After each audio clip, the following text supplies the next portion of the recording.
Good morning. अभी GS classes में आप सभी का स्वागत है। इससे पहले हम लोग देखे हैं कि किस प्रकार से भारतीय संविधान का निर्माण हुआ।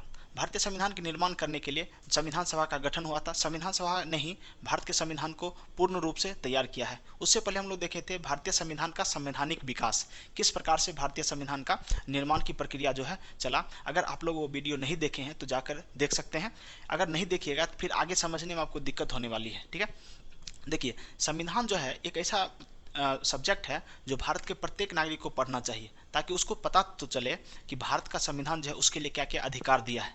ठीक है, ये सिर्फ स्टूडेंट के लिए नहीं, ये सभी के लिए जो है कंपलसरी होनी चाहिए कि संविधान की जानकारी उनको होनी चाहिए। तो आशा करते हैं कि स्टूडेंट के अलावा जितने भी बाकी लोग हैं भारत के नागरिक, वो सब संविधान को पढ़ें और संविधान को समझें।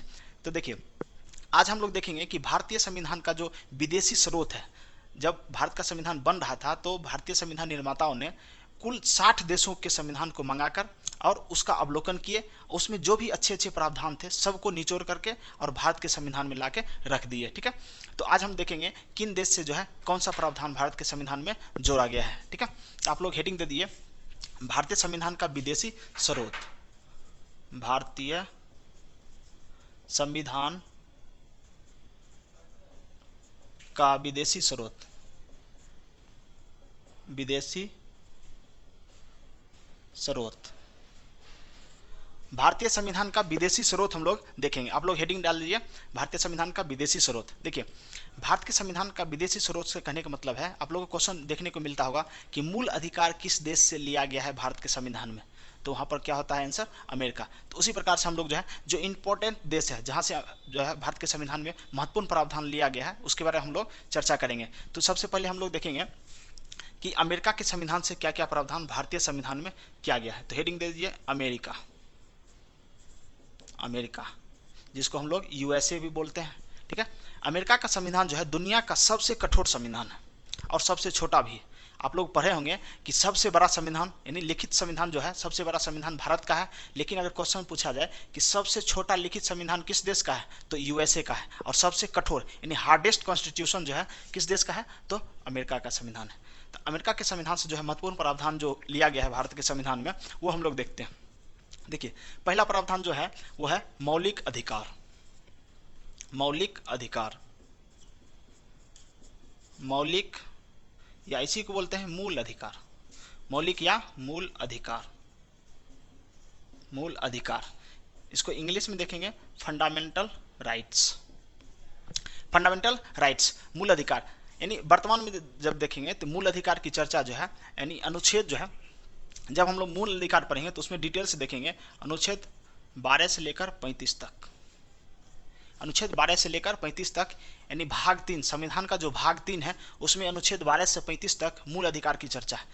जब आगे हम लोग धीरे धीरे बढ़ेंगे तो मूल अधिकार हम लोग डिटेल से पढ़ेंगे, मूल अधिकार के बारे में क्या क्या मूल अधिकार भारतीय नागरिक को दिया गया है। ठीक है, जब संविधान बना था तो 7 प्रकार का मूल अधिकार था, लेकिन वर्तमान में देखेंगे 6 प्रकार के मूल अधिकार जो है भारतीय नागरिक को दिया गया है। ठीक है, अगला हम लोग देखते हैं, ये आप लोग समझ गए होंगे। अगर क्वेश्चन आ गया कि मूल अधिकार किस देश के संविधान से लिया गया है, तो यूएसए के संविधान से लिया गया है मूल अधिकार। ठीक है, अगला देखते हैं प्रस्तावना की शब्द।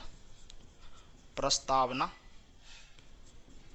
के शब्द, प्रस्तावना के शब्द, जैसे आप लोग देखते हैं कि प्रस्तावना शुरू ही होता है हम भारत के लोग। ठीक है, तो प्रस्तावना के शब्द जो है वो कहाँ से लिया गया है, यूएसए के संविधान से। और एक आता है प्रस्तावना की भाषा। प्रस्तावना की भाषा जब बोला जाए तो ये आ जाएगा ऑस्ट्रेलिया के संविधान से। जब हम लोग आगे बढ़ेंगे ऑस्ट्रेलिया, तब हम देखेंगे कि ऑस्ट्रेलिया के संविधान से लिया गया है प्रस्तावना की भाषा, और यूएसए के संविधान से लिया गया है प्रस्तावना के शब्द। ठीक है, आगे हम लोग देखते हैं न्यायिक, न्यायिक पुनरावलोकन। पुनरावलोकन,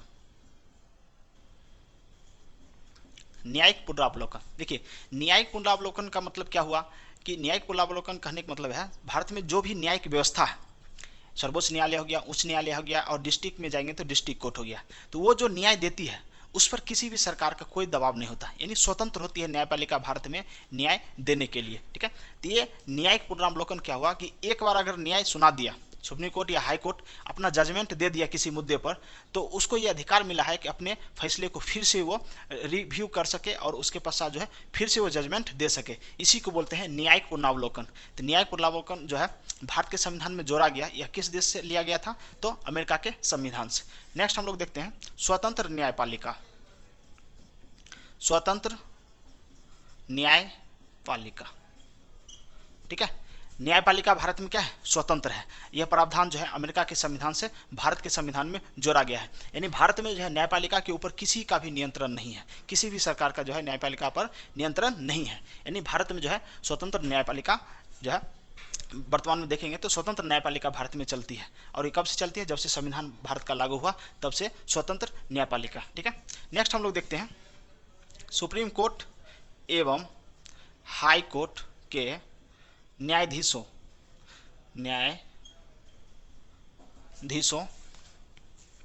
को हटाने का प्रावधान,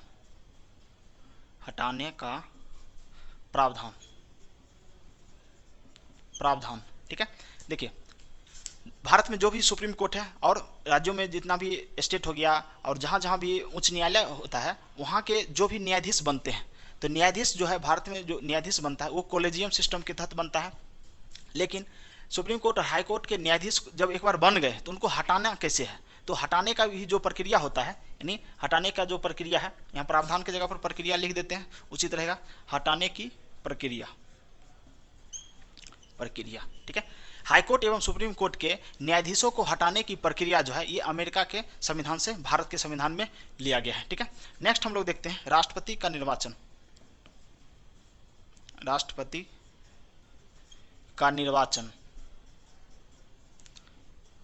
का निर्वाचन भारत में जो है राष्ट्रपति का निर्वाचन होता है, क्योंकि भारत क्या है? एक गणतंत्रात्मक शासन व्यवस्था वाला देश है।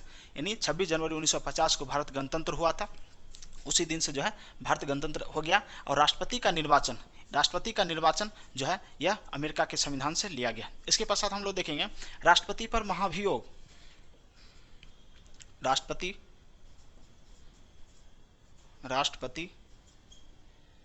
पर महाभियोग, ठीक है। देखिए जब हम लोग राष्ट्रपति के बारे में पढ़ेंगे तो उसमें देखेंगे एक आर्टिकल है, आर्टिकल 61, अनुच्छेद 61 के तहत जो है राष्ट्रपति पर महाभियोग लगाकर राष्ट्रपति को पद से हटाया जाता है, ठीक है। तो अगर दूसरी तरीका से हम लोग समझेंगे तो प्यार से राष्ट्रपति को लतियाना क्या कहलाता है? महाभियोग कहलाता है। यानी प्रेम से लात मार के हटा दीजिए, वो कहलाएगा राष्ट्रपति पर महाभियोग। यानी अगर कोई व्यक्ति जो है राष्ट्रपति बन जाता है और संविधान का उल्लंघन करता है, संविधान के अनुसार शासन नहीं करता है, तो उसको महाभियोग के तहत जो है हटाया जाएगा। अब महाभियोग प्रक्रिया कैसे लगती है इसकी चर्चा हम कहाँ करेंगे? तो जब हम राष्ट्रपति पढ़ेंगे उस समय करेंगे। आप लोग क्या करिए, इसका स्क्रीनशॉट ले लीजिए या इसको पॉज करके आप लोग नोट कर सकते हैं, ठीक है। तो नेक्स्ट हम लोग देखते हैं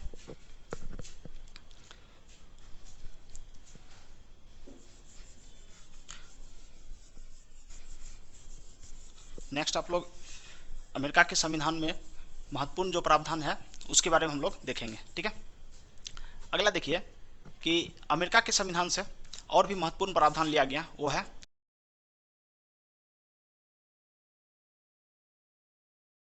कि वित्तीय आपात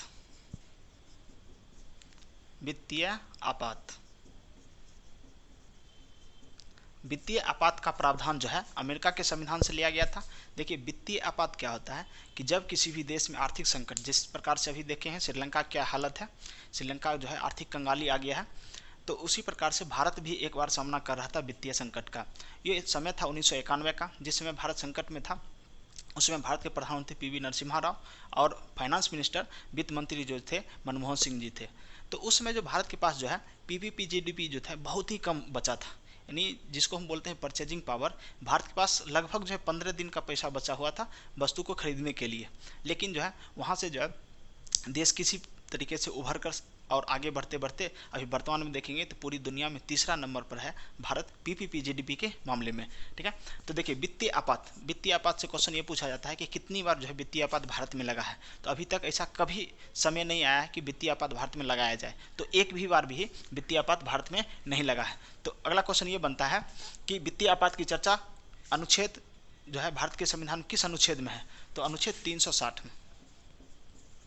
आर्टिकल 360 में जो है वित्तीय आपात की चर्चा है। तो वित्तीय आपात का जो प्रावधान है भारतीय संविधान में किस देश के संविधान से लिया गया है? तो यूएसए, अमेरिका के संविधान से लिया गया। ठीक है, अगला प्रावधान था जनहित याचिका। जनहित याचिका, इसको बोलते हैं PIL, जनहित याचिका। देखिए जनहित याचिका क्या होता है? सार्वजनिक क्षेत्र के लिए, यानी सार्वजनिक किसी भी समुदाय के लोगों के लिए अगर सरकार से कुछ मांग करनी हो, या सरकार किसी विशेष समुदाय को कुछ ऐसे माहौल बना देती है कि उस समुदाय को जो है कुछ हानि का सामना करना पड़ता है, तो कोई भी व्यक्ति जो है जनहित मुद्दों पर जो है याचिका दायर कर सकती है। या तो किसी भी क्षेत्र से हो सकता है कि मतलब मूल अधिकार को लेकर हो, या किसी चीज़ को लेकर हो, एजुकेशन के क्षेत्र में हो, किसी भी क्षेत्र में, यानी वो सार्वजनिक हित के होनी चाहिए। तब क्या होगा, कोई व्यक्ति जो है सार्वजनिक हित के मुद्दे पर जो है सुप्रीम कोर्ट या हाई कोर्ट में जो है याचिका दायर कर सकता है। ठीक है, तो देखिए जनहित याचिका इसको बोलते हैं PIL, public interest litigation. Public interest litigation जो है ये अनुच्छेद 39 का ए में है। 39 के ए में इसकी चर्चा है, पब्लिक इंटरेस्ट लिटिगेशन का। तो इसके बारे में जो है हम बाद में पढ़ेंगे, जब पूरा संविधान खत्म हो जाएगा तो लास्ट में हम लोग कुछ महत्वपूर्ण निकाय जो है भारत सरकार की, उसके साथ इसको भी हम लोग पढ़ लेंगे, जनहित याचिका। ठीक है, नेक्स्ट देखते हैं कि उपराष्ट्रपति। उपराष्ट्रपति जो है उसका भी पद जो है कहाँ से लिया गया? अमेरिका से। उपराष्ट्रपति, उपराष्ट्रपति, उपराष्ट्रपति का पद। देखिए दो चीज हो गया, राष्ट्रपति का निर्वाचन, उपराष्ट्रपति का पद, राष्ट्रपति को हटाने की प्रक्रिया जिसको महाभियोग कहते हैं, उसका भी प्रावधान अमेरिका के संविधान में था और वहीं से जो है हम अपने संविधान में शामिल किए हैं। ठीक है, आगे हम लोग देखते हैं संविधान की सर्वोच्चता। संविधान की सर्वोच्चता, सर्वोच्चता। ठीक है, संविधान की सर्वोच्चता जो है ये किस देश के संविधान से लिया गया? तो यूएसए के संविधान से लिया गया। यानी भारत में सबसे सर्वोच्च क्या है? संविधान है। यानी संविधान से ऊपर भारत में कोई नहीं है, ना कोई संस्था, ना कोई व्यक्ति। यानी देश का सर्वोच्च क्या है? वो है भारत का संविधान, उसके नीचे सभी को रहना है। ठीक है, अगला एक और महत्वपूर्ण प्रावधान था विधि के समक्ष या विधि के समान संरक्षण। विधि के समान संरक्षण। देखिए विधि के समान संरक्षण की बात कही गई है। देखिए इससे मिलता जुलता एक और प्रावधान है जो ब्रिटेन के संविधान में है, जिसको बोलते हैं विधि के समान समानता। यानी विधि के समक्ष जो है समानता की बात कहा गया। ये समानता की बात जो है ब्रिटेन के संविधान में कहा गया। जब भारत के संविधान बन रहा था उसमें यह प्रावधान था। और दूसरी तरफ बताता है कि देखिए कि आप लोग कभी भी जो है किसी कोर्ट में गए होंगे तो वहाँ पर जो है एक महिलाएं होती है। अब महिला क्या करती है कि उसके हाथ में एक तराजू रहता है। ठीक है,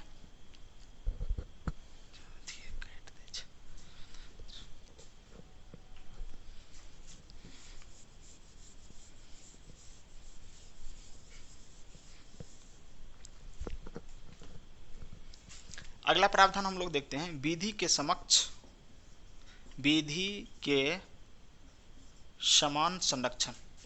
विधि के समान संरक्षण, विधि के समान संरक्षण। देखिए इससे मिलता हुआ एक और प्रावधान है जो ब्रिटेन के संविधान से लिया गया, जिसको बोलते हैं विधि के समक्ष समानता।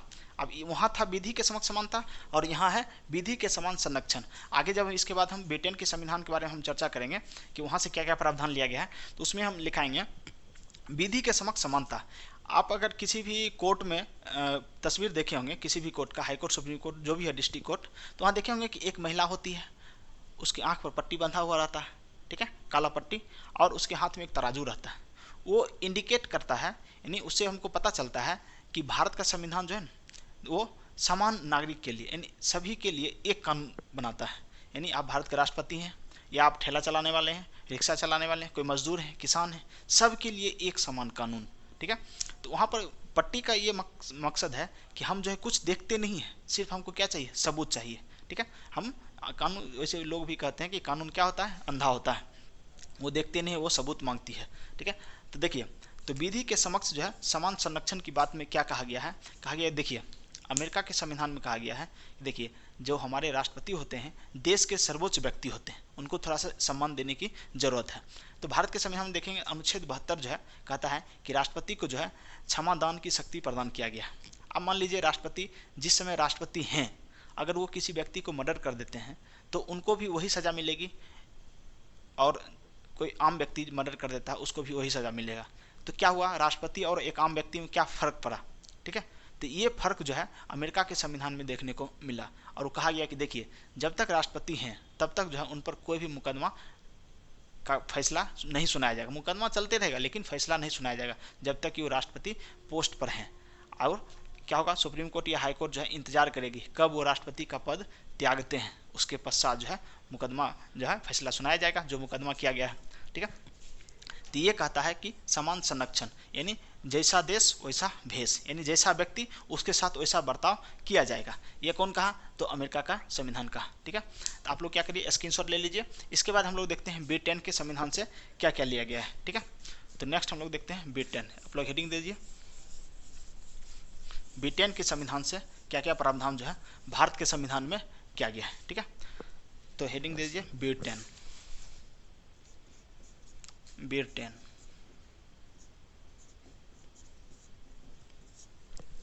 देखिए, B10 का शासन जो है भारत पर बहुत दिनों तक रहा, ठीक है। लगभग 200 वर्षों तक जो है भारत पर डायरेक्ट रूप से शासन किया है B10।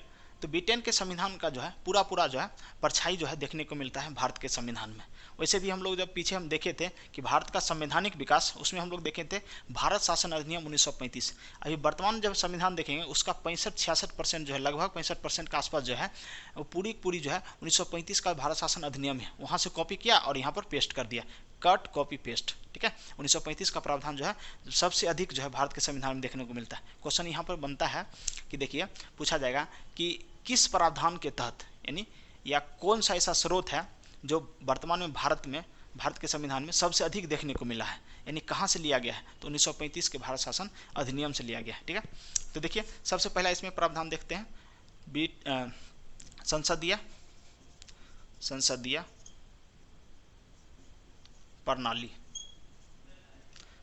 प्रणाली, ठीक है। यानी पूरी दुनिया में जो है संसदीय प्रणाली प्रारंभ करने वाला देश था ब्रिटेन। यानी ब्रिटेन ने ही संसदीय प्रणाली को जो है आगे बढ़ाया, और भारत जो है उसको देखते देखते जो है संसदीय प्रणाली को अपना लिया। जब भारत का संविधान बना तो संसदीय प्रणाली का जो है प्रावधान जो है ब्रिटेन के संविधान से भारत के संविधान में लिया गया, ठीक है। अगला हम लोग देखते हैं विधि के अनुसार शासन। विधि के अनुसार शासन, ठीक है। तो शासन किसके अनुसार चलना चाहिए, विधि के अनुसार। देखिए, इससे मिलता जुलता एक और प्रावधान है जो आपको कंफ्यूजन पैदा करेगा, वो है विधि द्वारा स्थापित प्रक्रिया। विधि द्वारा स्थापित प्रक्रिया जो है हम लोग आगे देखेंगे जापान के संविधान से लिया गया है, और यहाँ पर क्या है, विधि के अनुसार शासन चलेगा, विधि के अनुसार चलेगा, ठीक है। आगे हम लोग देखते हैं विधि निर्माण की प्रक्रिया। विधि निर्माण की प्रक्रिया, यानी विधि जो है किस प्रकार से भारत में विधि निर्माण किया जाएगा, इसका प्रावधान जो है ब्रिटेन के संविधान में देखने को मिला, और वहाँ से जो है भारत के संविधान में इसको रखा गया है, ठीक है। आगे हम लोग देखते हैं एकल नागरिकता।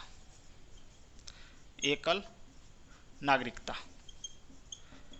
नागरिकता क्या होता है, तो देखिए, आप लोग अगर आधार कार्ड बनाए होंगे, पैन कार्ड बनाए होंगे, कोई भी पहचान पत्र अगर बनाते हैं, वोटर आईडी कार्ड या कुछ भी, तो सिर्फ आप भारत का बनाते हैं, भारत सरकार लिखा रहता है, भारत सरकार, ठीक है। कभी भी आप नहीं देखे होंगे राज्य सरकार, उत्तर प्रदेश सरकार, आंध्र प्रदेश सरकार, यानी आप जो है सिर्फ भारत सरकार का पहचान पत्र बनाते हैं। इसका मतलब ये हुआ कि आप सिर्फ भारत का नागरिक हैं, यानी आपकी नागरिकता जो है एक हरी नागरिकता है, यानी सिंगल नागरिकता सिस्टम जो है भारत में चलता है। और ये प्रावधान जो था ब्रिटेन में था, और ब्रिटेन के संविधान से जो है हम लोग अपने संविधान में इसको ऐड किए हैं। तो देखिए, एक ऐसा देश है अमेरिका जहाँ पर दोहरी नागरिकता चलती है। दोहरी नागरिकता का मतलब क्या हुआ, अमेरिका में अगर किसी व्यक्ति को आधार कार्ड बनाना है, मान लीजिए किसी को आधार कार्ड बनाना है, तो उसको स्टेट का भी बनाना पड़ेगा और कंट्री का भी बनाना पड़ेगा। तो यूएसए का अलग होगा नागरिकता, और किसी भी मान लीजिए कैलिफोर्निया का कोई व्यक्ति है तो कैलिफोर्निया की अलग नागरिकता होगा उसके पास, और यूएसए का अलग नागरिकता। तो दोहरी नागरिकता किस देश में मिलता है, तो यूएसए में। और एकल नागरिकता जो है भारत के संविधान में एकल नागरिकता का प्रावधान जो है किस देश से लिया गया है, तो ब्रिटेन के संविधान से ये लिया गया। नेक्स्ट हम लोग बात करते हैं द्विसदनीय व्यवस्था।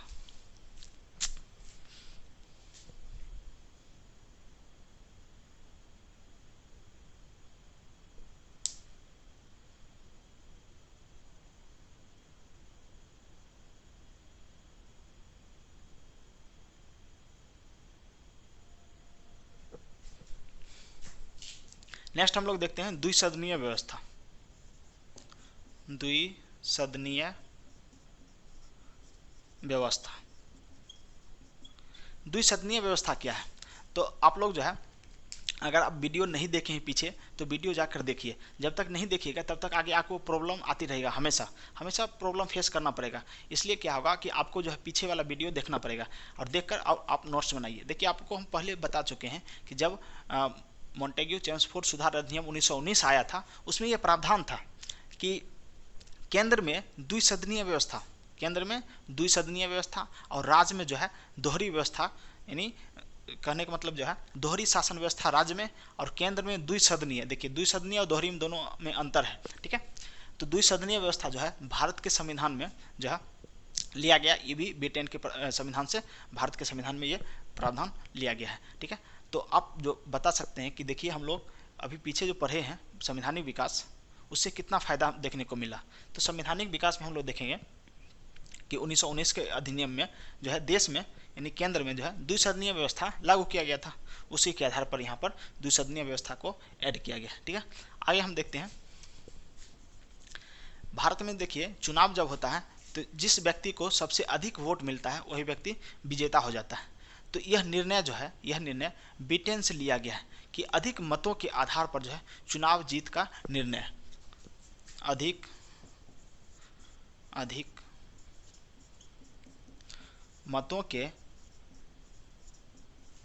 आधार पर चुनाव जीत का निर्णय,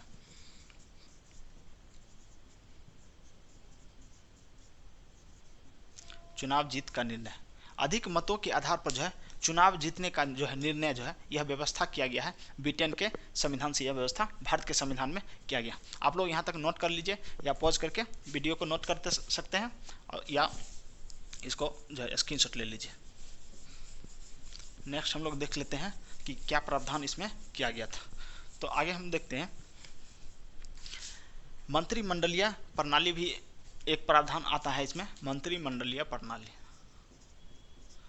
मंत्रिमंडलीय प्रणाली। देखिए, मंत्रिमंडलीय प्रणाली क्या होता है?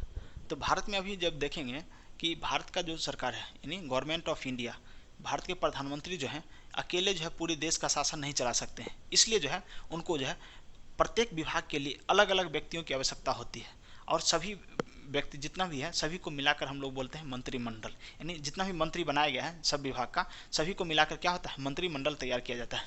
तो ये व्यवस्था, मंत्रिमंडलीय जो व्यवस्था है, ये ब्रिटेन के संविधान से लिया गया है। ये डायरेक्ट क्वेश्चन पूछ लेता है, ठीक है। आगे देखते हैं, संसदीय विशेषाधिकार, संसदीय विशेषाधिकार, यानी संसदीय विशेषाधिकार के बारे में जो है चर्चा जब हम लोग संसद पढ़ेंगे तो उसमें डिटेल से करेंगे संसद को क्या क्या विशेषाधिकार मिला हुआ है। तो सिर्फ यहाँ पर हमको ये पढ़ना है कि संसदीय विशेषाधिकार जो है किस देश के संविधान से लिया गया है, तो ब्रिटेन के संविधान से। देखिए, दो चीज़ आपको हम बताते हैं। अगर न्याय व्यवस्था के बारे में अगर कुछ क्वेश्चन पूछ दिया कि किस देश से लिया गया है, यानी विधि के बारे में कुछ पूछ दिया, अगर आपको पता नहीं चल रहा है तो आप आंख बंद के तुक्का मार सकते हैं अमेरिका, ठीक है। लेकिन अगर संसद के बारे में कुछ आपको क्वेश्चन पूछा गया है कि संसद से रिलेटेड जो है या विधि बनाने की बात जो कही गई है उससे रिलेटेड अगर कुछ पूछा जाए तो आप अगर नहीं जानते हैं तो आंख बंद करके आप क्या मार सकते हैं? ब्रिटेन, ठीक है। 99% चांस है कि आपका आंसर क्या होगा? सही हो जाएगा, ठीक है। आगे देखते हैं, देखिए संसदीय विशेषाधिकार हम लोग देख लिए। आगे देखेंगे कि कानून के समक्ष समानता, कानून के समक्ष समानता, इसकी चर्चा जो है हम लोग पहले किए थे एक बार कि कानून के समक्ष समानता जो है ये कहाँ से लिया गया है, तो ब्रिटेन के संविधान से। कब चर्चा किए? जब हम अमेरिका पढ़ा रहे थे। अमेरिका जब पढ़ा रहे थे तो उसमें प्रावधान था कानून के समक्ष समान संरक्षण, यानी कानून के समान संरक्षण की बात कह रही थी। अब यहाँ पर हम बात करेंगे कानून या विधि, विधि के समक्ष समानता, ठीक है। जब अभी हम थोड़ी देर पहले जब अमेरिका के बारे में हम देख रहे थे, अमेरिका के संविधान से क्या क्या प्रावधान लिया गया है, उसी में हम चर्चा किए थे। तो विधि के समक्ष समानता, ठीक है, ये कहता है कि आप कोई भी हैं, मुझे कोई फर्क नहीं पड़ता है। ये कौन कहता है? तो भारत का विधि यानी भारत का संविधान कहता है कि आप कोई भी हैं, मुझे फर्क नहीं पड़ता है कि आप कौन हैं। आप कौन हैं? भारत के राष्ट्रपति हैं, प्रधानमंत्री हैं, कि कोई मजदूर किसान है, मुझे कोई फर्क नहीं पड़ता। आप गलती किए हैं, आपको सज़ा मिलेगी। एक मजदूर को जो सज़ा मिलेगी वही गलती के लिए किसी भी व्यक्ति को मिल सकता है भारत में। यानी एक समान जो है, यहाँ समानता की बात कहा गया था। तो ये ठीक नहीं था, क्योंकि दोहरी चीज़ इसमें आ रहा है, कंट्रोवर्सी का मुद्दा आ गया। अब मान लीजिए भारत के राष्ट्रपति है, अब उनको जो है आप अनुच्छेद 72 के तहत क्षमादान भी दिए हुए हैं, और एक तरफ कहते हैं कि नहीं, जो हम लोग विधि के समक्ष क्या है, समानता मानते हैं, भारत के राष्ट्रपति गलती की है तो उसको सज़ा मिलनी चाहिए, तो सज़ा दे दीजिए, क्या दिक्कत है, सज़ा दे दीजिए। लेकिन अनुच्छेद 72 राष्ट्रपति कहेंगे ठीक है, ओम नमः स्वाहा गया सब, यानी अपने आप को माफ़ कर लेंगे। ठीक है, तो ये सब प्रावधान जो है हम लोग किसका देखे थे?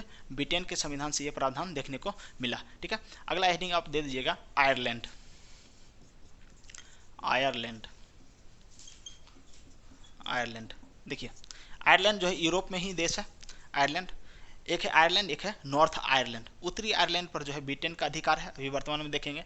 और आयरलैंड एक नीचे में थोड़ा सा देश है, छोटा, उत्तरी आयरलैंड से नीचे है आयरलैंड। तो आयरलैंड से जो है 2-3 प्रावधान जो है महत्वपूर्ण है, जो हम लोग को बार बार पूछा जाता है एग्जाम में। तो देखिए, पहला प्रावधान है डीपीएसपी। डीपीएसपी इसको बोलते हैं राज्य के नीति निर्देशक सिद्धांत।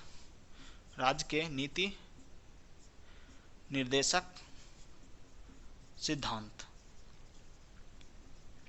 राज्य के नीति निर्देशक सिद्धांत।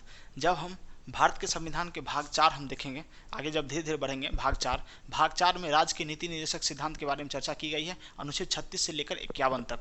ठीक है, तो डीपीएसपी क्या होता है? Directive principle of state policy. देखिए, मूल अधिकार और डीपीएसपी में थोड़ा सा अंतर है। मूल अधिकार जो है भारत के नागरिक को मिलता है, और डीपीएसपी जो है सरकार को दिया जाता है, लेकिन सरकार इसको मानने के लिए जो है दबाव में नहीं है। यानी कहने का मतलब मान भी सकती है और नहीं भी मान सकती है। तो डीपीएसपी बताता है कि किस प्रकार से भारत के सरकार को कानून बनाना चाहिए ताकि जनता को फायदा हो, जनता का उत्थान हो। ठीक है, तो ये प्रावधान कहाँ से किया गया है? तो आयरलैंड। बहुत ज़्यादा क्वेश्चन पूछता है कि राज्य के नीति निर्देशक सिद्धांत जो है किस देश के संविधान से लिया गया है? तो ये लिया गया है आयरलैंड के संविधान से। ठीक है, अब देखिए, अभी हम जो अमेरिका पढ़ा रहे थे उसमें चर्चा था कि भारत के राष्ट्रपति का निर्वाचन। ठीक है, तो भारत के राष्ट्रपति का निर्वाचन अगर पूछ लिया तो यूएसए के संविधान से, लेकिन अगर पूछ लिया राष्ट्रपति के निर्वाचक मंडल, राष्ट्रपति के निर्वाचक मंडल, राष्ट्रपति के निर्वाचक मंडल,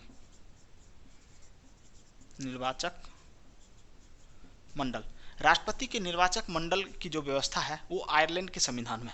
अब निर्वाचक मंडल क्या होता है? देखिए, आप अपने क्षेत्र में जो है मुखिया का चुनाव में वोट दिए होंगे, ठीक है, विधायक के चुनाव में वोट दिए होंगे, सांसद के चुनाव में वोट दिए होंगे। ठीक है, तो आप लोग क्या कहलाएं? आप लोग कहलाएं कि मुखिया के चुनाव का निर्वाचक मंडल का सदस्य। ठीक है, आप लोग जो है निर्वाचक मंडल के सदस्य कहलाएं। तो राष्ट्रपति का भी निर्वाचन होता है, तो उनमें कोई भी लोग भाग लेते होंगे, तो जो लोग भाग लेते हैं उन सभी को सम्मिलित रूप से हम लोग बोलते हैं निर्वाचक मंडल। तो भारत के राष्ट्रपति का जब चुनाव होता है तो उनमें सिर्फ निर्वाचित सदस्य भाग लेते हैं, मनोनीत नहीं। लोकसभा, राज्यसभा और राज्यों के विधानसभा के निर्वाचित सदस्य जो है राष्ट्रपति के निर्वाचक मंडल में शामिल होते हैं। ठीक है, जब हम पढ़ेंगे राष्ट्रपति, तो वहाँ हम डिटेल से चर्चा करेंगे राष्ट्रपति के बारे में। तो ये देख लीजिए कि दूसरा प्रावधान क्या था? तो राष्ट्रपति के निर्वाचक मंडल की चर्चा जो है ये भारत के संविधान में जोड़ा गया है, और ये किस देश के संविधान से लिया गया है? तो आयरलैंड की संविधान से लिया गया। अगला हम लोग देखते हैं राज्यसभा, राज्यसभा के सदस्यों का निर्वाचन, मनोनीत, राज्यसभा के सदस्यों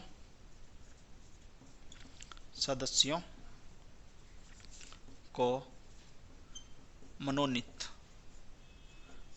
करना। देखिए, अब क्या हुआ कि राष्ट्रपति के द्वारा राज्यसभा में 12 सदस्यों को मनोनीत किया जाता है, और वो सदस्य जो होते हैं वो होते हैं साहित्य, कला, विज्ञान और किसी भी समाज सेवा से रिलेटेड कोई भी अगर पॉपुलर व्यक्ति हैं, चर्चित व्यक्ति हैं, अगर वो विशेष कार्य किए हैं अपने क्षेत्र में, तब उसको जो है राष्ट्रपति जो है राज्यसभा के लिए नॉमिनेट करता है कि आप राज्यसभा का सदस्य बन जाइए। कितने लोगों को? 12 लोगों को। ये चर्चा जो है राज्यसभा में सदस्यों को मनोनीत करना, और किस क्षेत्र से होनी चाहिए? तो साहित्य, कला, विज्ञान, ये सब क्षेत्र से होनी चाहिए। इन सदस्यों को जो है राष्ट्रपति कहाँ मनोनीत करता है? तो राज्यसभा में। देखिए लोकसभा में भी मनोनीत किया जाता था, लेकिन अभी वर्तमान में जब देखेंगे 19-20 जब अधिनियम आया है उसमें जो है एंग्लो इंडियन के प्रावधान को हटा दिया गया है। अब इसके बाद जब 2024 में चुनाव होगा, 24 में जब चुनाव होगा, तो अब इसमें एंग्लो इंडियन का प्रावधान नहीं है। तो क्या होगा कि अगर एंग्लो इंडियन चुनाव जीतकर लोकसभा नहीं जाते हैं तो भी राष्ट्रपति जो है 2 लोगों को मनोनीत नहीं करेंगे। पहले ये प्रावधान था, लेकिन अब ये प्रावधान हट चुका है, और विधानसभा में जो 1 लोगों को करते थे वो भी अब नहीं होगा। ठीक है, तो लोकसभा और विधानसभा दोनों में जो है एंग्लो इंडियन सदस्य को हटा दिया गया है। ठीक है, आगे हम देखते हैं। देखिए ये 3 प्रावधान देख लिए, इंपॉर्टेंट था तीनों बार बार पूछा जाता है कि डीपीएसपी का प्रावधान कहाँ से लिया गया है, उसके बाद राज्यसभा में सदस्यों का जो मनोनीत किया जाता है राष्ट्रपति के द्वारा वो कहाँ से लिया गया है, और राष्ट्रपति के निर्वाचक मंडल की चर्चा जो है भारत के संविधान में है वो किस देश के संविधान से लिया गया। ठीक है, आपको ये समझ में आ गया होगा, आप इसको स्क्रीनशॉट ले लीजिए या इसको जो है नोट कर लिए पॉज करके। अब हम लोग आगे बढ़ते हैं। आगे हम लोग देखते हैं कि जापान के संविधान से क्या क्या लिया गया। हेडिंग दे दीजिएगा, जापान के संविधान से। जापान, देखिए जापान के संविधान से कोई ज़्यादा महत्वपूर्ण चीज़ नहीं है, फिर भी 1-2 है उसको देख लेते हैं। जापान एक तो बहुत ज़्यादा फेमस है। जापान के संविधान से बार बार ये क्वेश्चन पूछा जाता है, तो विधि द्वारा स्थापित प्रक्रिया। देखिए विधि द्वारा स्थापित प्रक्रिया, विधि द्वारा स्थापित प्रक्रिया। जब हम बता रहे थे विधि के समान संरक्षण, विधि के समान संरक्षण की बात जब हम कर रहे थे उस समय हम बताए थे विधि द्वारा स्थापित प्रक्रिया। ठीक है, तो विधि के समान संरक्षण जो है वो है अमेरिका के संविधान से, और विधि के समक्ष समानता, विधि के समक्ष समानता की चर्चा जो है वो ब्रिटेन के संविधान से। लेकिन विधि द्वारा स्थापित प्रक्रिया, और एक क्वेश्चन था कि विधि के अनुसार शासन, विधि के अनुसार शासन कहेगा तब होगा ब्रिटेन, और विधि द्वारा स्थापित प्रक्रिया तब हो जाएगा जापान। ठीक है, नेक्स्ट हम लोग देखते हैं कि एक क्वेश्चन पूछता है कि अनुच्छेद 21 21 जिसमें क्या प्रावधान है? प्राण एवं दैहिक स्वतंत्रता, प्राण एवं दैहिक स्वतंत्रता, प्राण एवं दैहिक स्वतंत्रता। प्राण एवं दैहिक स्वतंत्रता जो है वो जापान के संविधान से लिया गया है। ये बार बार क्वेश्चन पूछता है कि अनुच्छेद 21 जो है किस देश के संविधान से लिया गया है। ठीक है,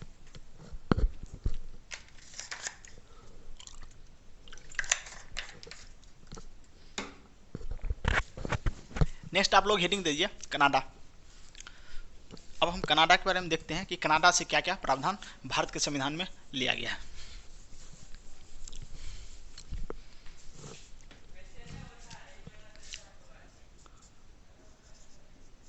कनाडा, ठीक है, कनाडा के संविधान से देखिए संघीय शासन व्यवस्था, यानी संघ की जो निर्माण हुआ, यानी संघीय जो शासन व्यवस्था है। संघ किसको बोलते हैं? जब 2 या 2 से अधिक राज्यों मिलकर, राज्यों के द्वारा जो है एक समूह यानी एक संघ का निर्माण किया जाता है, तो उसको बोलते हैं संघीय शासन व्यवस्था। तो संघीय शासन व्यवस्था का जो प्रावधान है वो कनाडा के संविधान से भारत में लिया गया। संघीय शासन व्यवस्था, संघीय शासन व्यवस्था, संघीय शासन व्यवस्था, संघीय शासन व्यवस्था कहाँ से लिया गया है? तो ये कनाडा के संविधान से लिया गया। अगला हम लोग देखते हैं राज्यपाल का पद, राज्यपाल का पद, यानी भारत के विभिन्न राज्यों में जो राज्यपाल की नियुक्ति राष्ट्रपति के द्वारा की जाती है, यह पद की चर्चा जो है या नियुक्ति कह सकते हैं, राज्यपाल की नियुक्ति या राज्यपाल के पद। तो नियुक्ति की प्रक्रिया अगर इसको हम लिखना चाहेंगे तो इसे लिख सकते हैं राज्यपाल की नियुक्ति की प्रक्रिया। राज्यपाल की नियुक्ति की प्रक्रिया जो है ये है कनाडा के संविधान से लिया गया है कि राज्यपाल किस प्रकार से नियुक्त किया जाएगा। जैसे कि आप लोग जानते हैं कि भारत में जो है राज्यपाल की नियुक्ति जो है राष्ट्रपति के द्वारा किया जाता है। नेक्स्ट हम लोग देखते हैं संघ एवं राज्यों के बीच राज्यों के बीच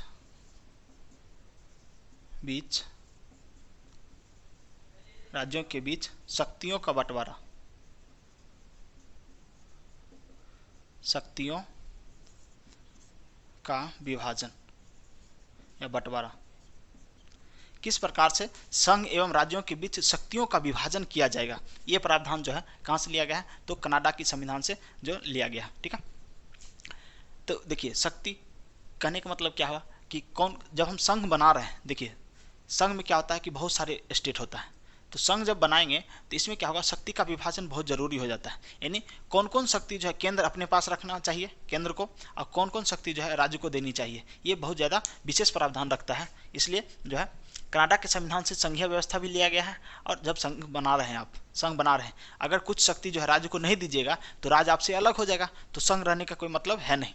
इसलिए जो है संघ और राज्यों के बीच शक्तियों का बंटवारा हो जाना चाहिए। नहीं, देखते हैं कि घर परिवार में जब मान लीजिए किसी व्यक्ति के पास अगर 2 लड़का है, दोनों की जब शादी हो जाती है, शादी होने के बाद जब दोनों की पत्नी आ जाती है तो धीरे धीरे घर का जो है डिवीजन होने लगता है। ठीक है, क्योंकि सब चाहता है कि अपना परिवार एक बनाए, कि ऐसे अब समझ रहे हैं कि संघ और राज्य की शक्तियों का विभाजन होनी चाहिए, ताकि पता चले कि किन को क्या मिला, ये सब शक्ति सबको मिलना बहुत ज़रूरी होता है। आगे देखते हैं कनाडा के संविधान में और प्रावधान जो देखते हैं उसमें है कि विशिष्ट शक्तियां जो होता है, कुछ विशिष्ट शक्तियां वो केंद्र के पास होनी चाहिए। तो विशिष्ट शक्तियां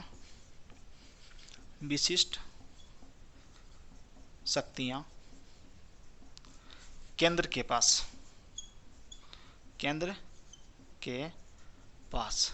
अब ये विशिष्ट शक्तियां क्या है, तो देखिए विशिष्ट शक्तियां हम लोग देखेंगे, जैसे कि देखते हैं कि विदेश का कोई मामला हुआ या अंतर्राष्ट्रीय स्तर पर कोई संधि, कोई सम्मेलन होता है, तो केंद्र ही पार्टिसिपेट करता है, उसमें कोई भी राज्य भागीदार नहीं होता है। तो ये हो गया विशिष्ट शक्तियां। सेना का मामला देखना है, सेना से रिलेटेड जो भी मामला होगा वो सब कौन देखेगा, तो केंद्र देखेगा। इसी को बोलते हैं विशिष्ट शक्तियां।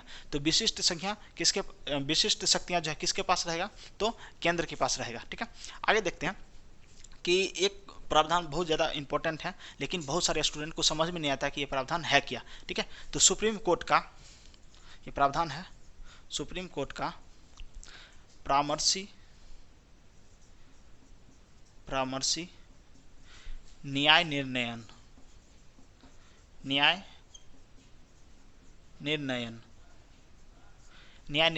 देखिए ये है क्या, ये प्रावधान जो है ना, बहुत सारे स्टूडेंट को बुक में लिखा रहता है, किताब में लिखा रहता है, लेकिन समझ में आता नहीं है। तो देखिए इसका मतलब क्या है, सुप्रीम कोर्ट का परामर्शी न्याय निर्णयन। परामर्शी न्याय निर्णयन का मतलब ये हो गया कि भारत के राष्ट्रपति के द्वारा जो है सर्वोच्च न्यायालय में भी और हाई कोर्ट जिसको बोलते हैं उच्च न्यायालय में भी राष्ट्रपति के द्वारा जो है न्यायाधीश की नियुक्ति की जाती है। तो जब जो है अगर उच्च न्यायालय के न्यायाधीश की नियुक्ति करनी है तो फिर भी राष्ट्रपति को जो है सुप्रीम कोर्ट के मुख्य न्यायाधीश से सलाह लेनी पड़ती है।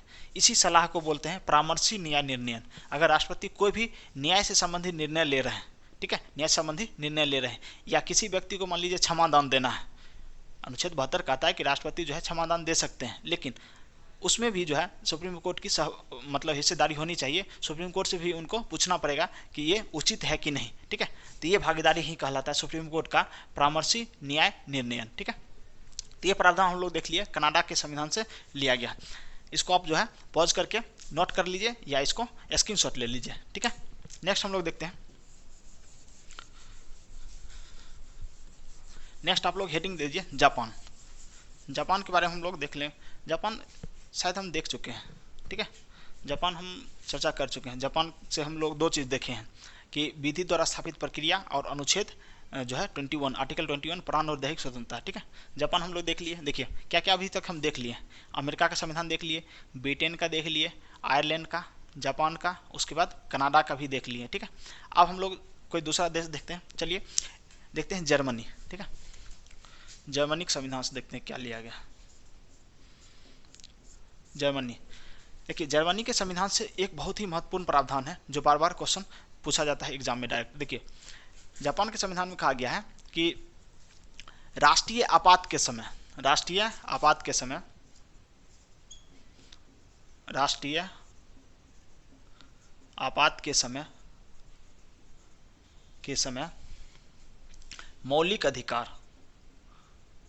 मौलिक अधिकारों का निलंबन, निलंबन किसके द्वारा? राष्ट्रपति के द्वारा। ठीक है।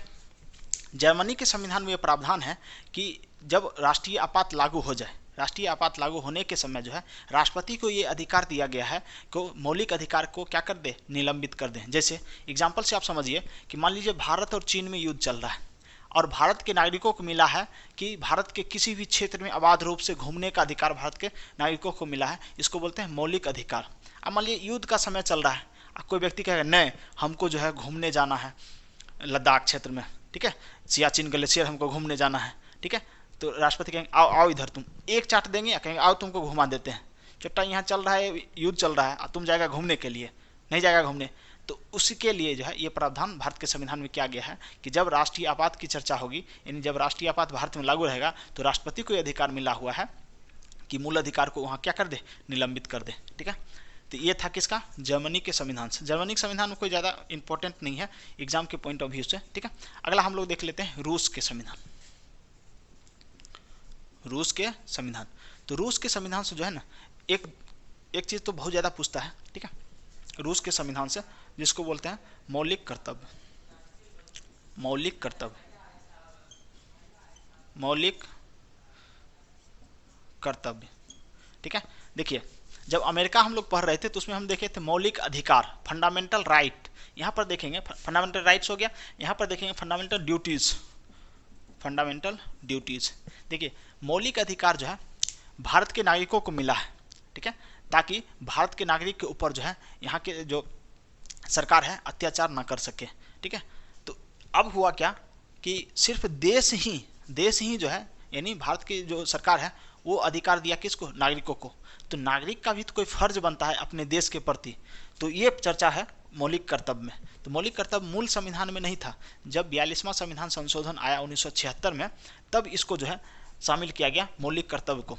तो वर्तमान में देखेंगे 11 मौलिक कर्तव्य जो है भारत के संविधान में शामिल है। ठीक है, सरदार स्वर्ण सिंह समिति के सिफारिश पर इसको जो है शामिल किया गया था भारत के संविधान में। इंदिरा गांधी उस समय प्रधानमंत्री थी। तो मौलिक कर्तव्य की चर्चा कहाँ से लिया गया है? तो रूस के संविधान से लिया गया है। तो इसमें क्या होता है? इसमें क्या होता है कि मनुष्य को यानी भारत के जो भी लोग हैं ये सिर्फ भारतीय नागरिक को मिला है। तो भारतीय नागरिक जो है वो अपने देश के प्रति किस प्रकार से वफादार रहे उसकी चर्चा किस में है? मौलिक कर्तव्य में है। ठीक है, एक क्वेश्चन और पूछा जाता है, सामाजिक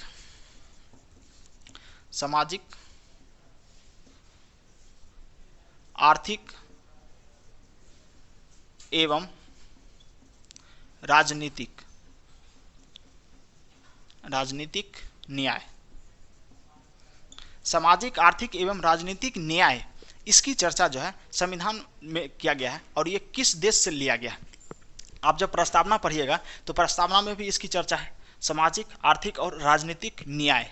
ठीक है, ये चर्चा किस में है? तो भारत के प्रस्तावना जब देखिएगा तो ये जो है किस देश के संविधान से लिया गया था? तो ये भी रूस के संविधान से। तो दो महत्वपूर्ण चीज़ हम लोग देख लिए रूस के संविधान से, क्या क्या? तो सामाजिक आर्थिक राजनीतिक न्याय और दूसरा हम देखें मौलिक कर्तव्य, ये दो चीज़। ठीक है, नेक्स्ट हम इसके बाद देखते हैं फ्रांस के संविधान से देखते हैं क्या क्या प्रावधान किया गया है भारत के संविधान।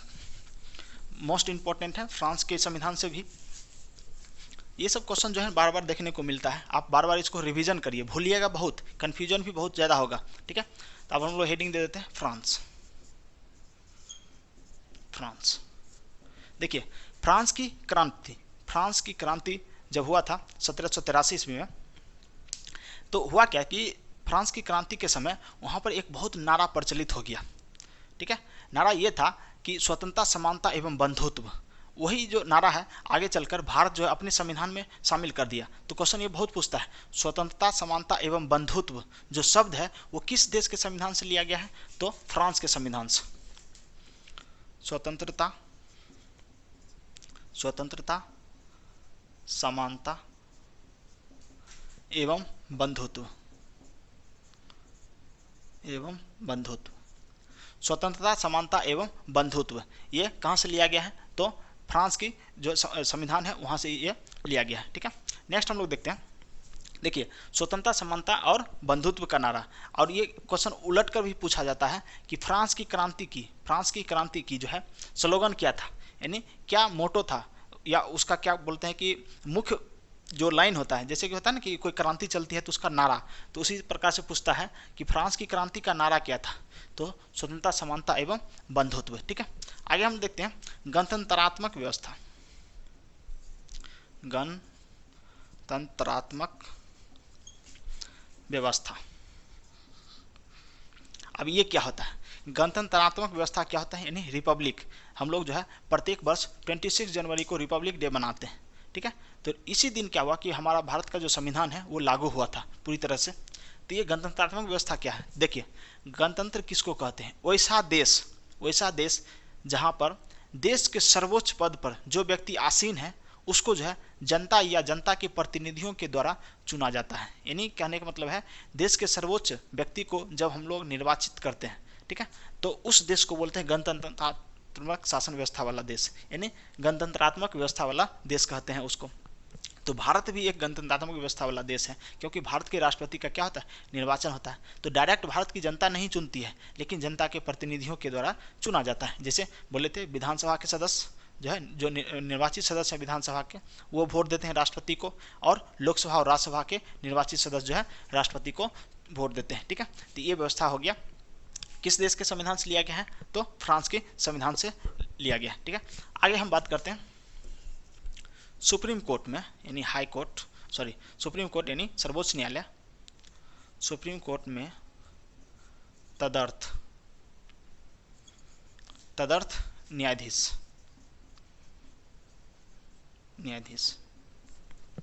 सुप्रीम कोर्ट में तदर्थ न्यायाधीश की नियुक्ति। अब देखिए तदर्थ न्यायाधीश क्या होता है?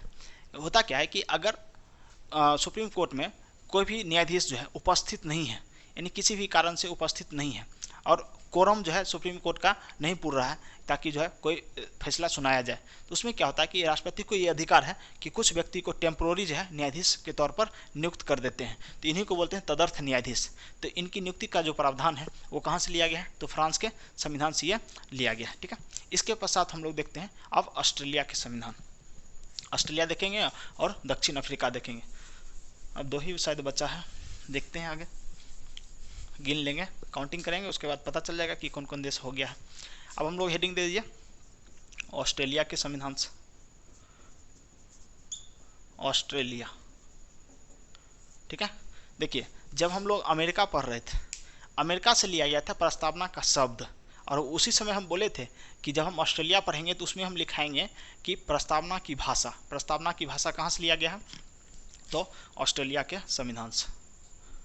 प्रस्तावना की भाषा, प्रस्तावना की भाषा कहाँ से लिया गया है? तो ऑस्ट्रेलिया के संविधान से लिया गया है। ठीक है, आगे हम लोग बढ़ते हैं समवर्ती सूची।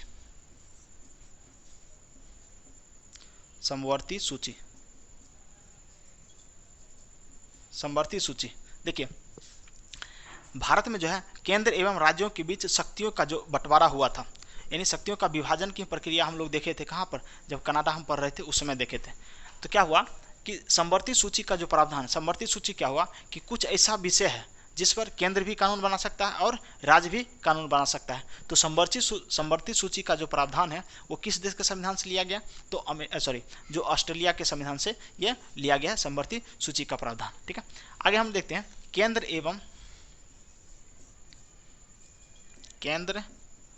एवं राज्यों के बीच संबंध। केंद्र एवं राज्यों के बीच संबंध, देखिए केंद्र और राज्यों के बीच जो है शक्तियों का विभाजन ये था कनाडा से, लेकिन अभी हम पढ़ रहे हैं केंद्र एवं राज्यों के बीच संबंध, यानी किस प्रकार से संबंध स्थापित किया जाए केंद्र एवं राज्यों के बीच। तो उसी से रिलेटेड है समवर्ती सूची।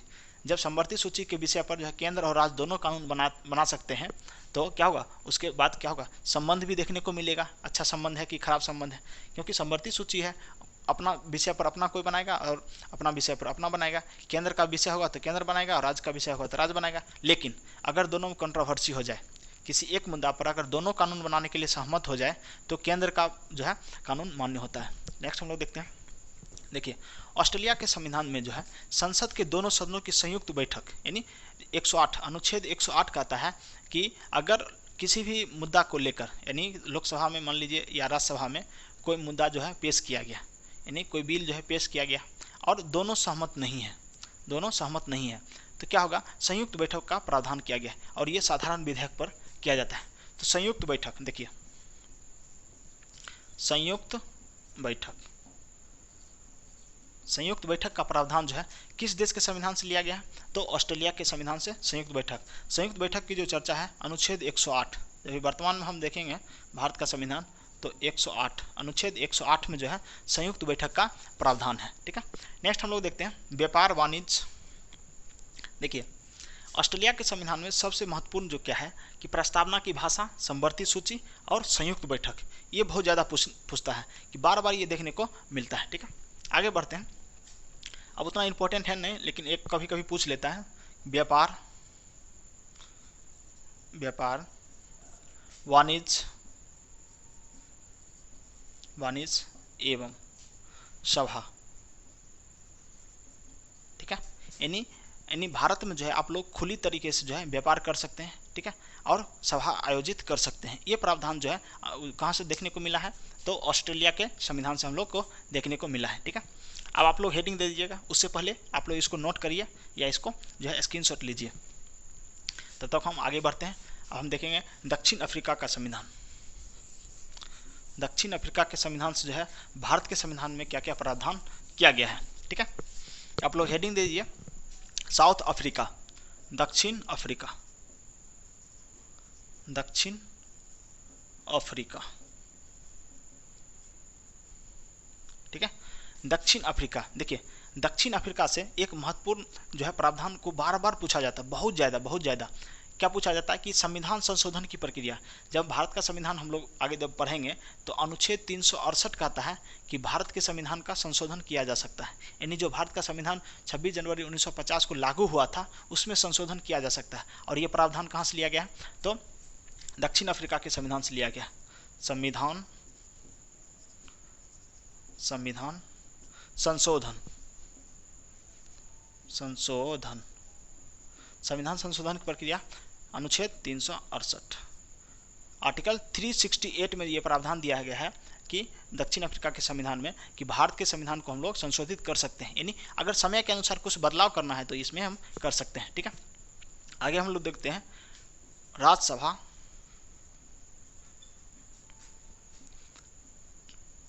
के सदस्यों का निर्वाचन या नामांकन, निर्वाचन। ठीक है, राज्यसभा के सदस्यों का निर्वाचन। देखिए इससे पहले हम लोग देखे थे, जब आयरलैंड हम पढ़ रहे थे उसमें हम देखे थे राज्यसभा के सदस्यों को, यानी राज्यसभा के सदस्यों में जितने भी लोगों को मनोनीत किया जाता है राष्ट्रपति के द्वारा, उसकी चर्चा थी कहाँ पर, तो आयरलैंड के संविधान में देखे थे। लेकिन यहाँ पर क्या चर्चा है, राज्यसभा के सदस्यों का निर्वाचन। ठीक है, यानी राज्यसभा के सदस्यों की किस प्रकार से निर्वाचन किया जाएगा, इसका जो उल्लेख है वो दक्षिण अफ्रीका के संविधान में था और वहीं से जो है भारत के संविधान में इसको शामिल किया गया। ठीक है, तो ये था हम लोग का क्या कि भारतीय संविधान का विदेशी स्रोत किन किन देशों से, लगभग हम लोग 8, 9 या 10 हो सकता है कि देश की हम चर्चा किए हैं कि वहाँ से जो है भारत के संविधान में महत्वपूर्ण प्रावधान को शामिल किया गया है। ठीक है, अब इसके पश्चात हम लोग देखते हैं कि भारतीय संविधान की विशेषताएं, क्या क्या विशेषताएं हैं भारतीय संविधान के, उसके बारे में हम लोग चर्चा करेंगे। ठीक है, तो आप लोग हेडिंग दे दीजिए भारतीय संविधान की विशेषताएं। भारतीय संविधान की विशेषताएं, बहुत बार ये क्वेश्चन पूछा जाता है कि निम्नलिखित में से कौन भारत के संविधान की विशेषता नहीं है या कौन विशेषता है। दोनों प्रकार क्वेश्चन देखने को मिलता है वाला भी पूछेगा और नहीं भी है। तो हेडिंग दे दीजिए विशेषताएं, भारतीय संविधान की विशेषताएं।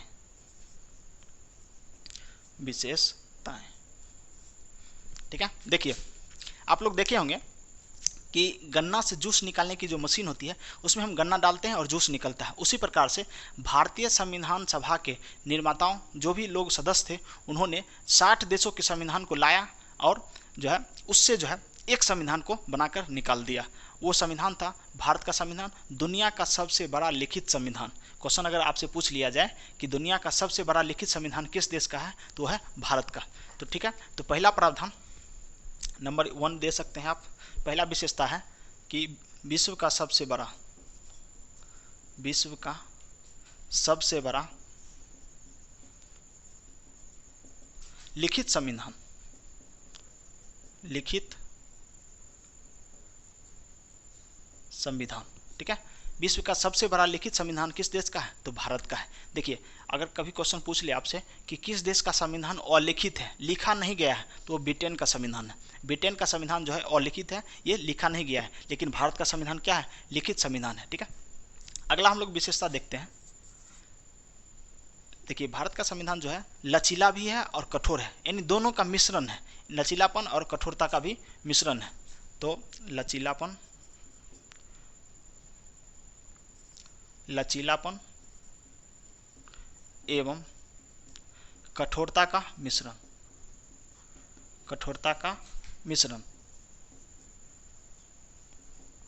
लचीलापन एवं कठोरता का मिश्रण का कहने का मतलब क्या हुआ कि जब चाहे तब भारत के संविधान में संशोधन किया जा सकता है, लेकिन कुछ ऐसा प्रावधान है कि कठोर भी है, जैसे मौलिक अधिकार। मौलिक अधिकार शुरू में जब हम मौलिक अधिकार पढ़ेंगे तो मौलिक अधिकार में संशोधन करने पर जो है ना बहुत ज़्यादा जो है दिक्कत आती थी। कुछ केस भी हुआ, उस केस को भी हम लोग देखेंगे किस प्रकार से मौलिक अधिकार को भारत का अंग मतलब संशोधन किया जाए कि नहीं किया जाए, इसके बारे में भी बहुत ज़्यादा डिबेट होता रहा। और फाइनली जो है बाद में मान लिया गया कि हाँ ठीक है कि भारत के जो मौलिक अधिकार हैं उसमें संशोधन कर सकते हैं, लेकिन मूल ढांचा में परिवर्तन नहीं कर सकते हैं। तो लचीलापन और कठोरता का दोनों का मिश्रण देखने को मिलता है। ठीक है, अगला हम विशेषता देखते हैं कि भारत का संविधान जो है ना एकात्मक भी है और संघात्मक है, दोनों लक्षण है। एकात्मकता एवं संघात्मकता का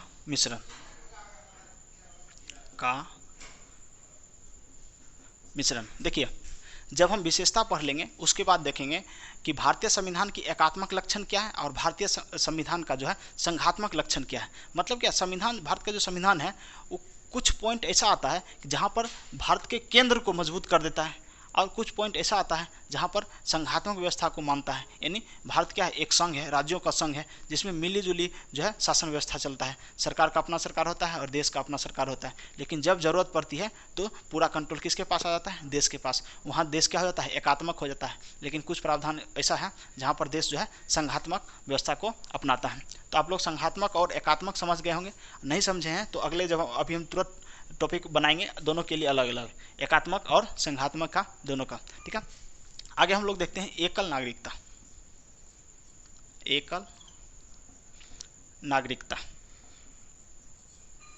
ये भारतीय संविधान की विशेषता है कि भारतीय संविधान ने भारतीयों को एकल नागरिकता का प्रावधान दिया है।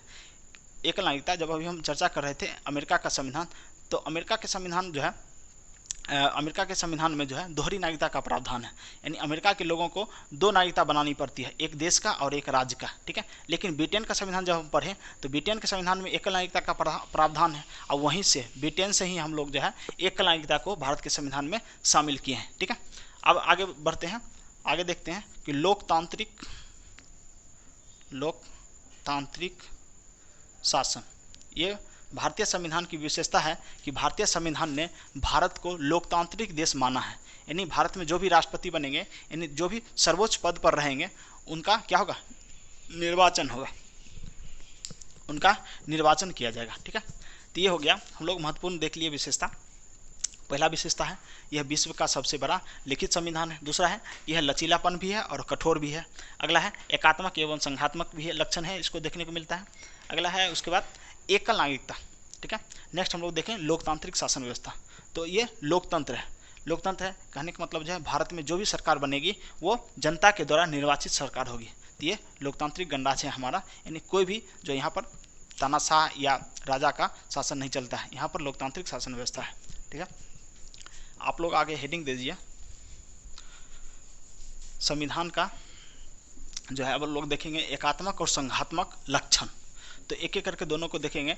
एकात्मक और संघात्मक लक्षण में सबसे पहले जो है आप लोग देखिए कि अभी हम लोग जो है 4-5 देख लिए इंपॉर्टेंट, इससे ज़्यादा भी विशेषता है, उसको आप शामिल करना चाहें तो कर सकते हैं। देखिए कि संविधान की विशेषता बहुत ज़्यादा है, अब उतना लिखने लगेगा, इससे अच्छा है कि एक एक करके हम लोग आगे पढ़ लेंगे। जैसे कि मौलिक अधिकार की चर्चा किया गया है, तो वो भी एक तरह से विशेषता ही मान सकते हैं। तो बहुत सारा विशेषता है, अगर एक दो और लिखना चाहते हैं तो लिख सकते हैं। जैसे अभी हम चर्चा किए संसदीय व्यवस्था, कि भारतीय संविधान जो भारत में संसदीय व्यवस्था को स्थापित किया है, तो वो भी एक विशेषता है, आप उसको भी लिख सकते हैं। ठीक है, आप देखते हैं कि भारत एक संप्रभुत्व देश है, यानी संप्रभुता है भारत को, यानी भारत सरकार जो है कोई भी डिसीजन अपने मन से ले सकती है, कोई भी विदेशी जो संस्था है उसके दबाव में डिसीजन नहीं ले सकती है। तो ये भी एक तरह से विशेषता है कि भारत के संविधान जो है भारत को क्या माना है, यानी संप्रभुत्व राज्य माना है। ठीक है, और गणतंत्र तो है ही, पहले ही चर्चा कर दिए हैं कि भारत एक गणतंत्रात्मक देश है।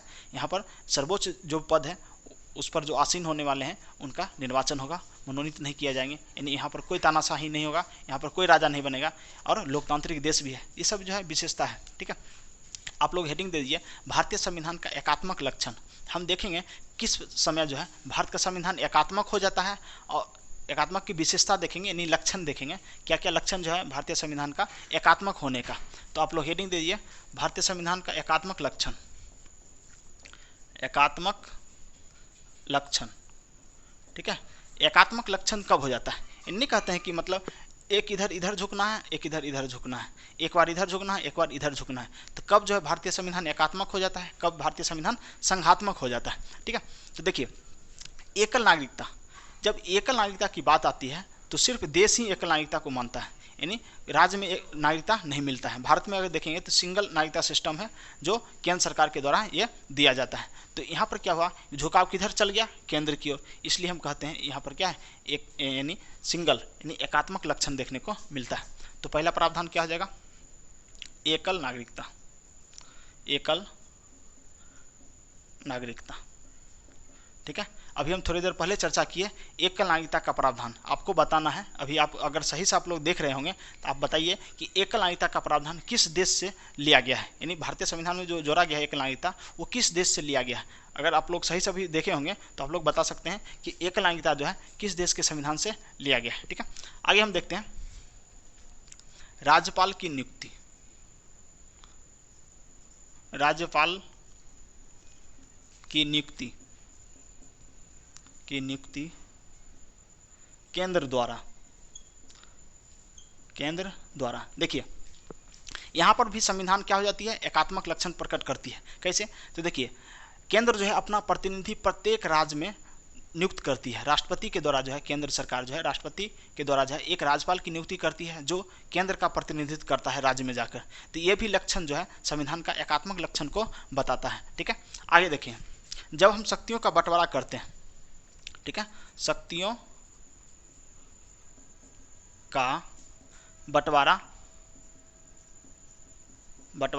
केंद्र के पक्ष में, देखिए जब शक्तियों का विभाजन किया जाता है, राज सूची, संघ सूची और समवर्ती सूची। अभी हम तुरंत देखें थोड़ी देर पहले कि ऑस्ट्रेलिया के संविधान से जो है समवर्ती सूची का प्रावधान किया गया। तो समवर्ती सूची में ये भी प्रावधान है, अगर किसी भी मुद्दा को लेकर केंद्र और राज्य में क्या हो कि थोड़ा सा क्या बोलते मतभेद हो जाए, तो उस परिस्थिति में जो है केंद्र का कानून ही मान्य रहता है। तो यहाँ पर ये शो करता है कि ये जो लक्षण जो दिख रहा है ये कैसा है, एकात्मक लक्षण है, यानी यहाँ पर केंद्र का दबदबा है, राज्यों का यहाँ पर दबदबा नहीं है। ठीक है, आगे देखते हैं। अब देखिए जब संघात्मक की बात करते हैं तो इसके पश्चात हम देखेंगे कि संघात्मक लक्षण क्या दिखता है, और अभी हम देख रहे हैं एकात्मक लक्षण। तो क्या होता है कि जब कभी भी भारत में आपातकाल लागू हो, ठीक है, 3 बार अभी तक आपातकाल लगा है, तो आपातकाल जब लागू होता है तो उस समय पूरा देश का कंट्रोल जो है ना केंद्र सरकार के अंदर आ जाता है, यानी राज्य सरकार की उसमें कुछ नहीं चलती है। ठीक है, तो आप लोग अगर सुने होंगे तो 1975 का इमरजेंसी के बारे में अगर कहीं पर अगर पढ़ने को मिला होगा तो पढ़ सकते हैं, नहीं तो हम लोग आगे चर्चा करेंगे। देखिए तो यहाँ पर लिखेंगे इमरजेंसी के समय, आपातकाल के समय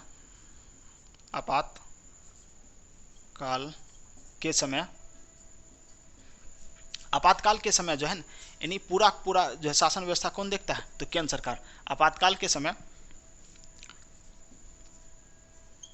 केंद्र सरकार के अधीन शासन। आपातकाल के समय जो है पूरा जो है देश किसके कंट्रोल में आ जाता है, तो केंद्र सरकार के कंट्रोल में आ जाता है। इससे पता चलता है कि हमारा देश कैसा है, एकात्मक है। यानी क्वेश्चन पूछता है बार बार, ये क्वेश्चन देखने को मिलेगा, निम्नलिखित में से कौन संविधान का एकात्मक लक्षण है, और उसमें से 3 ऑप्शन दे दिया, ठीक है, संघात्मक का और 1 दे दिया एकात्मक का। आपको अगर पता रहेगा तो आप बता सकते हैं कि कौन जो है एकात्मक लक्षण है। ठीक है, आगे हम लोग देखते हैं। आगे देखिए ये तो हो गया आपातकाल के समय जो है केंद्र केंद्र जो है अपनी ओर जो है कंट्रोल कर लेता है, क्योंकि केंद्र में क्या है, राष्ट्रपति। राष्ट्रपति किनको मानते हैं, तो केंद्र सरकार को। तो राष्ट्रपति ही कंट्रोल करते हैं किस समय, तो आपातकाल आता है देश में उस समय, क्योंकि आपातकाल लगाता कौन है, तो भारत के राष्ट्रपति के द्वारा आपातकाल लगाया जाता है। ठीक है, आगे हम जब बात करते हैं, देखिए ये आपातकाल हो गया देश में। आप देखते हैं राष्ट्रपति शासन, राष्ट्रपति शासन, राष्ट्रपति शासन। देखिए राष्ट्रपति शासन जो है ये राज्यों में लगाया जाता है। ठीक है, राष्ट्रपति शासन कहाँ लगाया जाता है, तो राज्यों में लगाया जाता है। इससे पता चलता है कि देश हमारा कैसा है, एकात्मक लक्षण को दर्शाता है। क्योंकि जब कभी भी राज्य का संवैधानिक परिस्थिति जो है फेल हो जाता है, यानी राज्य में अगर सुचारू रूप से सरकार काम नहीं करती है, तो सरकार को हटाकर, जैसे मुख्यमंत्री को हटाकर, और वहाँ पर जो है राज्यपाल प्रतिनिधि स्थापित कर लेता है। किसका प्रतिनिधि के तौर पर, तो राष्ट्रपति, यानी केंद्र का शासन वहाँ पर स्थापित हो जाता है। इसको बोलते हैं राष्ट्रपति शासन। ठीक है, उसके बाद हम देखेंगे कि देखिए न्याय के मामले में जब देखेंगे तो केंद्र का जो सर्वोच्च न्यायालय है वो सर्वोच्च हो जाता है। फाइनली जो है देश का सबसे बड़ा जो है न्यायिक व्यवस्था कौन है, तो न्यायिक संगठन हो गया सर्वोच्च न्यायालय। तो यहाँ पर जो है एकीकृत न्याय व्यवस्था को देखने को मिलता है। अगर कोई भी मामला सुप्रीम कोर्ट में है, ठीक है, तो उस मामले को हाई कोर्ट में अगर कोई व्यवस्था है, मान लीजिए किसी व्यक्ति का केस चल रहा है हाई कोर्ट में केस चल रहा है, अगर सुप्रीम कोर्ट को लगता है कि नहीं ये इस केस को जो है हम अपने अंदर ले सकते हैं, तो क्या होगा, सुप्रीम कोर्ट जो है हाई कोर्ट से वो केस जो है अपने अंदर ले लेगी और जजमेंट जो है वहाँ पर दिया जाएगा। तो इसको देखकर ये पता चलता है कि देश में जो है न्याय की जो व्यवस्था है वो भी एकहरी व्यवस्था है, यानी एकीकृत व्यवस्था है। ठीक है, तो अगला प्रावधान देख लेते हैं, एकीकृत न्याय व्यवस्था, एकीकृत न्याय व्यवस्था। ठीक है, तो ये सब हो गया संविधान का एकात्मक लक्षण। अब हम लोग देखेंगे संघात्मक लक्षण। ठीक है, अब इसको जो है आप लोग नोट कर लीजिए, अब बार बार इसको पढ़ना है। ठीक है, क्योंकि भूलिएगा बहुत ज़्यादा, कन्फ्यूजन भी बहुत ज़्यादा होगा, और ये बार बार क्वेश्चन पूछा जाता है कि भारतीय संविधान का एकात्मक लक्षण निम्नलिखित में से कौन नहीं है या कौन है, दोनों क्वेश्चन पूछा जाता है। ठीक है, तो नेक्स्ट आप लोग लिख लीजिएगा संघात्मक, यानी भारतीय संविधान का संघात्मक लक्षण, संघात्मक लक्षण। देखिए संघात्मक लक्षण आप लोग हेडिंग दे दीजिए, संघात्मक लक्षण, संघात्मक लक्षण यानी भारतीय संविधान की संघात्मक लक्षण क्या है, यानी किस लक्षण के कारण जो है भारतीय संविधान को हम संघात्मक देश कह सकते हैं। ठीक है, तो सबसे पहले आ जाता है लिखित संविधान। देखिए लिखित संविधान जो है, लिखित संविधान इसलिए कहा जाता है क्योंकि देखिए अगर संविधान मान लीजिए लिखा नहीं रहता तो केंद्र की मनमानी चलती, तो केंद्र जो कहता वो स्टेट को मानना पड़ता, राज्य को मानना पड़ता। लेकिन भारत का संविधान लिखा गया है कि राज्यों को ये अधिकार देना ही देना है। ठीक है, तो यहाँ पर राज्य जो है लड़ के ले सकता है केंद्र से। तो यहाँ पर ऐसा दिख रहा है कि अगर संविधान लिख दिया गया है तो उसको कोई मिटा नहीं सकता है।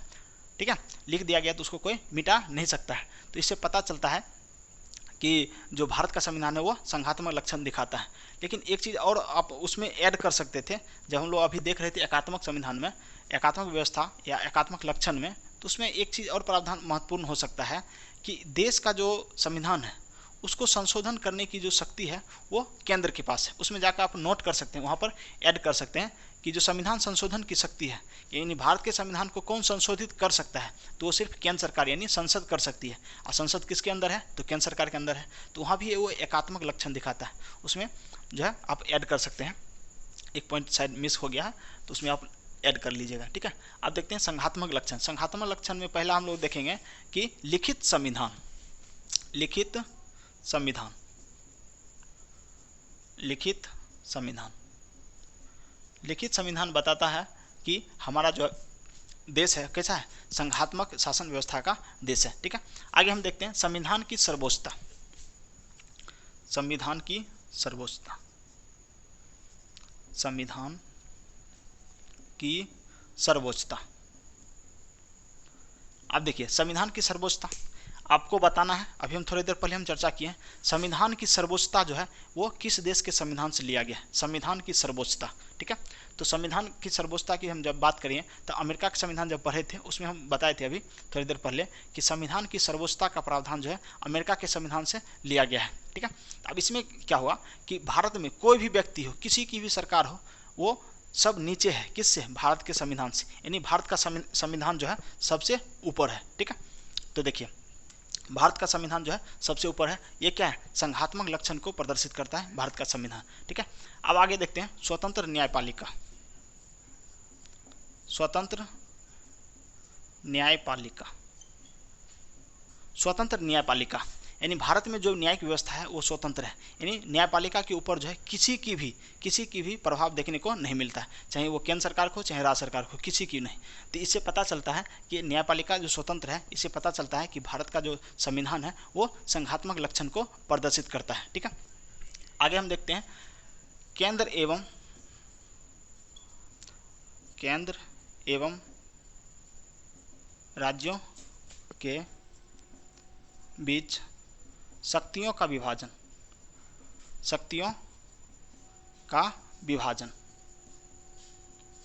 ठीक है, तो देखिए केंद्र एवं राज्यों के बीच जो है शक्तियों को विभाजित किया गया है ताकि केंद्र और राज्य आपस में लड़े नहीं। ठीक है, अगर नहीं लड़ता है अपने शक्तियों के जो है अंदर जो है अपना शासन व्यवस्था चलेगा और अपना कानून बनेगा। जो संविधान जो है अधिकार दिया गया है केंद्र को और जो अधिकार दिया है राज्य को, तो अपने अपने जो है शक्ति के दायरे में होकर जो है शासन व्यवस्था को देखेंगे। तो ये प्रावधान जो है किसको दिखाता है? तो संघात्मक लक्षण को दिखाता है। तो लड़ेंगे नहीं, मिलजुल कर रहेंगे, एक संघ के तौर पर कार्य करेंगे। तो ये है भारतीय संविधान का संघात्मक लक्षण को दिखाता है। ठीक है, तो स्वतंत्र न्यायपालिका हम लोग देख लिए। देखिए लिखित संविधान की सर्वोच्चता, स्वतंत्र न्यायपालिका और केंद्र एवं राज्य के शक्तियों का क्या करना है? विभाजन करना है। ठीक है, आगे देखते हैं कि केंद्र एवं राज्यों में पृथक सरकारें। ठीक है, देखिए केंद्र में भी अलग सरकार है और राज्य में भी अलग सरकार है। केंद्र में प्रधानमंत्री शासन व्यवस्था को चलाता है तो राज्य में मुख्यमंत्री। तो ये अलग अलग जो सरकार है ये दिखाता है कि भारत में क्या है? संघीय व्यवस्था है। तो ये पूछेगा एकदम कि ऑप्शन दिया रहेगा, उसमें से बताना रहेगा आपको कि निम्नलिखित में से कौन जो है भारतीय संविधान की संघीय लक्षण को दर्शाता है। ठीक है, आगे हम देखेंगे संविधान संशोधन की जटिल प्रक्रिया। संविधान संशोधन की जटिल प्रक्रिया, अब देखिए जब आपको हम बताए थे कि लास्ट में एक पॉइंट और नोट करिएगा कि संविधान का जो संशोधन है केवल संसद कर सकती है, लेकिन संविधान जब संशोधन होता है तो उसमें जो है राज्य की भी भागीदारी होती है, यानी आधे से अधिक राज्यों की भागीदारी होनी आवश्यक है, तब हम भारतीय संविधान में संशोधित कर सकते हैं। इसलिए हम लोग देखते हैं संशोधन की जटिल प्रक्रिया।